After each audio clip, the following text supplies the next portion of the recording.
We learned an awful lot about the Nintendo Switch back at the conference in January, but of course, one thing that was left in the dark for us was the exact technical specifications of the machine. Now, of course, we've had rumours, reports, and so on. We'll have yet to have official word. Now, this isn't official word, just want to clarify that, but we've had an alleged leak of some developer specifications of the Switch. Now, this is dev information, and apparently it's from back in July, so even if we can safely assume that this is true, there is a chance that this information is out of date and the machine has actually been improved since this information was released to developers. But let's assume again that it's true. This is still an indication of at least a base point for the Switch, even if certain things about it have been improved. But again, take everything discussed here with a pinch of salt. Now, there is a ton of images with this as well, so I will be showing them in the video, and if Nintendo gets their narc on, then unfortunately I will redo the video without the images and put them in the description below. But regardless of all that, we have a ton of information to get through. Let's start with the hardware specifications for the machine. There is a bunch of other stuff as well. So the CPU has 4 ARM Cortex-A57 cores with a maximum of 2 GHz, L2 cache of 2 megs, 64-bit ARM V8, and a crypto extension is enabled. Now, there are 3 cores available for a game, meaning that similar to the PS4, 1 core is being reserved for the OS. Now, the clock count is not listed here, but we still at least know, assuming this is correct again, that we have 2 GHz for ARM Cortex. Now, the GPU is where it gets interesting, because of course we all know that it's a custom NVIDIA Tegra of some description, but we didn't yet know what architecture. I was saying that is definitely possible for it to be Maxwell and not Pascal. And it seems, again, if this is true, that indeed it is Maxwell. It is 2nd generation Maxwell architecture to be exact, with 256 CUDA cores with a maximum of 1 GHz, 1024 flops per cycle, 16 pixels per cycle, and texture pixels per cycle, and fill of 14.4 pixels per cycle. Now, if you wanted to compare this to anything, you would compare it to a mobile version of the 900 series. So say for example something like the GeForce 940M. Not exact, because there are improvements on the Switch's specs versus the 940M, but we're looking at something like this in the low end of the 900 series mobile variations.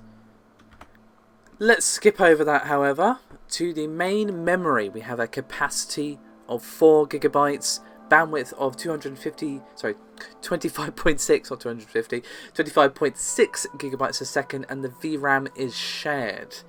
System memory is 32 gigs with a maximum transfer rate of 400 megabytes a second, and as we already know, supports microSD, SDHD, and SDXC cards.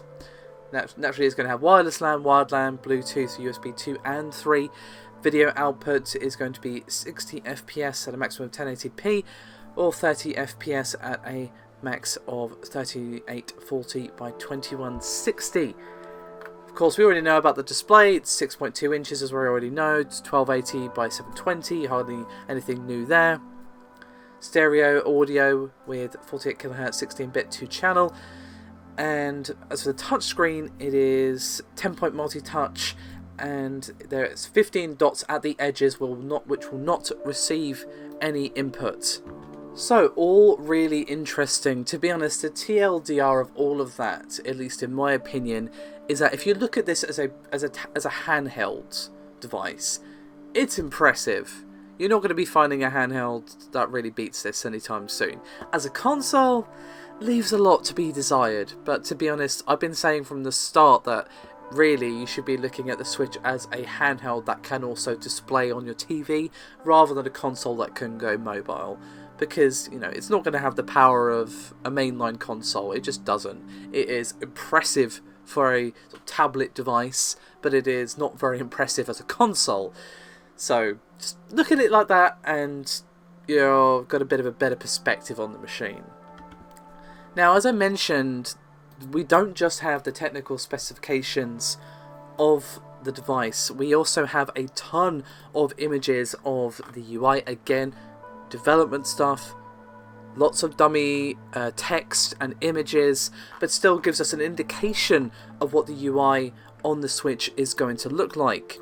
And again, this is all from July, so this all could have changed, been improved and so on since this was actually released to developers. But we also learned some other interesting information about the device thanks to these images. Now, in handheld mode, it will have a lock screen similar to a smartphone to prevent the device from accidentally waking.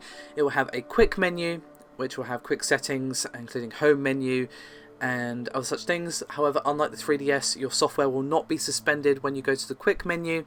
It's going to have predictive text similar to what you'd find on a handheld device like a mobile or a tablet and so on. At the moment, there aren't any plans to have an internet browser at this stage, but developers are able to access a web applet to display specific websites within their game. A maximum of 8 users can be registered on the system, so different save files and so on for each user, but you can only have 8 people sharing the same device.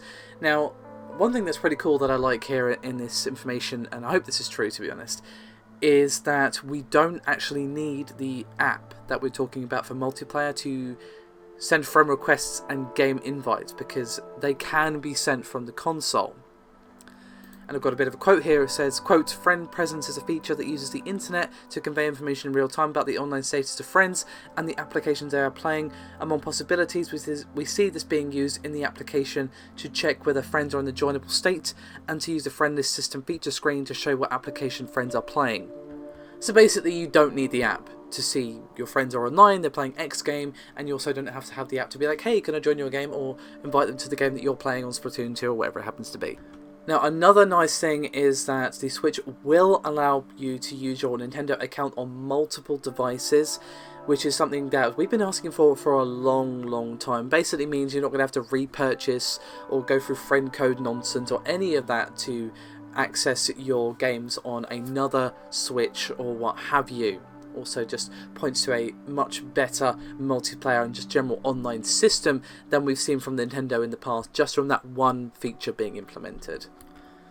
So, rather interesting to say the least. This confirms some interesting features for the Switch regarding the multiplayer and so on. Obviously you've got basic things like manage your Wi-Fi, Bluetooth, flight mode, screen brightness, screen lock settings, Mii's, Steam management, controllers, system updates and so on.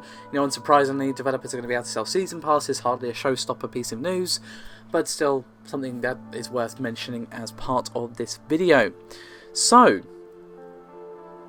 personally, given the huge amount of images that have come with this leak, I'm going to put my money tentatively down on this being real. Now, given the very realistic fakes that we've had, especially with the Switch in the past, obviously when we had that 3D printed controller back in the day, I'm going to, remain a little skeptical and only put it as a tentative bet on this being real, but, it's still on that square.